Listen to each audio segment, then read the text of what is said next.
যদি হঠাৎ করে একদিন হারিয়ে যাই, কেউ কি খুঁজবে? হয়তো না। যদি আমার আইডি থেকে ভিডিও পোস্ট করা না হয়, কেউ কি মিস করবে? হয়তো না। ইনবক্সে মেসেজ আসবে কিন্তু সিন হবে না, রিপ্লাই পাবে না, পরে থাকবে ওইভাবেই।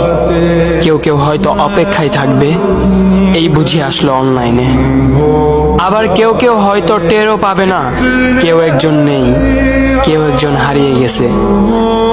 হঠাৎ একটা সময় কারোর হয়তো মনে পড়বে, কে জানি আর নেই।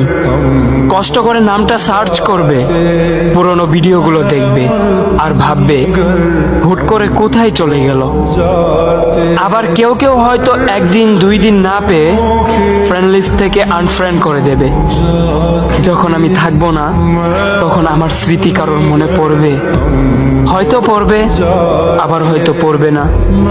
তবে হারাতে হবে, হারাতে হয়, হারিয়ে যাওয়াই নিয়ম। পার্থক্য একটাই, কেউ আয়োজন করে হারায় আর কেউ হুট করে হারায়। আমি না হয় হুট করে হারিয়ে যাব।